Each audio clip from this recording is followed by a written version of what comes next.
In this video, we'll talk about the hottest new series, The New Pope. This won't be everyone's cup of tea, I'll tell you that. But either way, if you dislike it or you see its work of art, it still is gonna raise some eyebrows. So let's go ahead and talk about the premiere episodes, biggest highlights, and OMG moments. When you hear an upbeat house music playing and see a group of nuns slowly dancing seductively with a huge neon cross behind them, what does it tell you?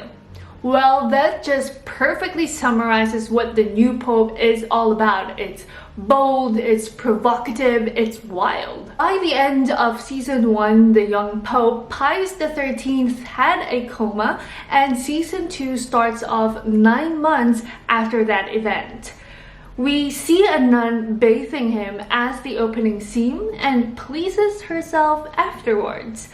Then the Pope undergoes his 3rd heart transplant, but what really creeps me out is that the filmmakers decide to show Pope Pius XIII as a wandering spirit.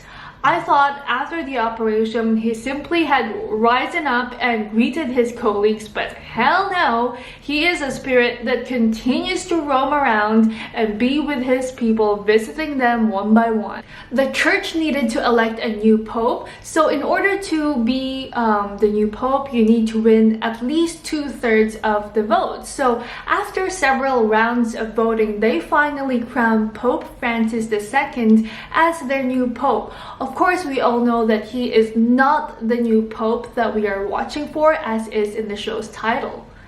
He was chosen by the Vatican's upper echelon because he is a naive and easily manipulated cardinal. But as soon as he realizes that he is the Pope and that he has the power now and he can do whatever he wants, right there and then he announces his first act as a Pope to open the Vatican gates to the public. He continues to be crazy and appears to be unrealistic when he decides to get all of the cardinals' gold crosses, the church's money in the bank, and decides that he will donate everything to the poor and to practice poverty in the Vatican as Saint Francis of Assisi did. One of the scenes that I really liked in the show is this one where the cardinals are praying for a new pope. This scene unfolded a lot of realities behind the current state and issues of the modern church and Catholicism and how it will or will not blend in today's day and age.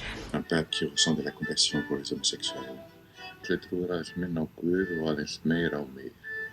Vorrei che il Papa fossi io, perché solo io sono in grado di capire. It sparks a lot of questions, basically asking yourself, like, what should the Pope be really focusing on right now? If the Pope has only one thing to do, one focus, what will that be? Will it be accepting the LGBTQ, being flexible in the rules of the church, such as allowing the priests to marry, focusing on poverty, or many more problems? Since Pope Francis II was being too much and has no limitations with using his power, the 2 cardinals who were almost elected to be the Pope, Cardinal Boello and Cardinal Hernandez, decided to work together in ousting Francis II by killing him. The 2 cardinals agreed they couldn't win the election to be the new Pope, but they can ask their supporters to vote for another candidate, which is Sir John Brannix. So the only question is, does Sir John Brannix agree to this plot? Does he want to be a pope in the first place? We'll know more about him in episode 2, and I hope to see you guys in the comment section. If you have any thoughts about the first episode or questions, let's discuss it below. See you guys next time.